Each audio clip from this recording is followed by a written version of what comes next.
د کلیوال رنګونو د خپرونې قدرمنو مینوالو او لیدونکو السلام علیکم ورحمت الله وبرکاتو. دا ځل د وټپور ولسوالۍ د خونانو سیمې ته راغلي یو او دلته د جرندې یو څښتن سره د دوی د ژوند ستونزو او چارو په اړه خبرې کوو.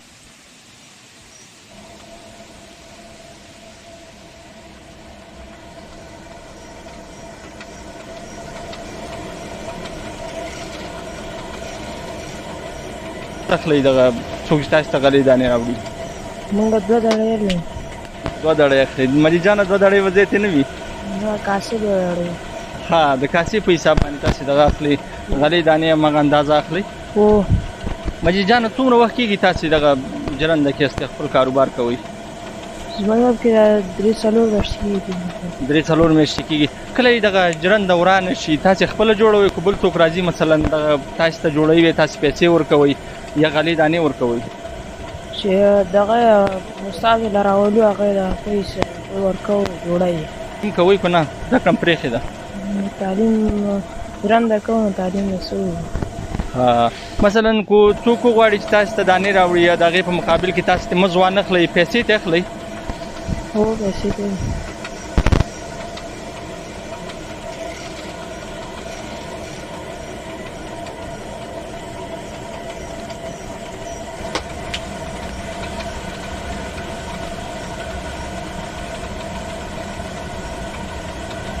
کارونه دورا چوکټای دا هغه وی کټي دا ترازی دا ټکټکانه هغه خوځي خپل ته ترالیږي او کی انا کو په یو پښتنه مدار چې خزنی خلک کلیوال ماشین ته غړي دانی وړي حالت ځنی پر غجران ته راوړي دی په وړو کې فرق شته او کنه؟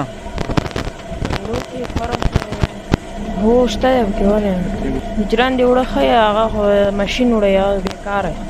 مجید جان دغه جرنده چې کله دغه اوبه کمي دا کار کوي نه کوي مثلا دغه ولې کې کوم ډېرې کمې روانې دغه پل چې دی په لږ اوبو شاید ونه ګرځي بیا تاسو څه کوئ؟ بیا په چاوو باندې وي اوبه کمې چې اوبه زیاتې وي دغه چلانه چې کمې وي بیا بند دی. ځینې خلک د مال لپاره هغه میده وړه نه خوښوي بیا تاسې کوم کار کوئ چې مثلا هغه دغه ډېر وړه نه شي غلې دانې؟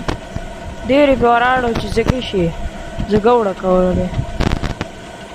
ډېره مننه تشکر چې موږ سره خبرې وکړې.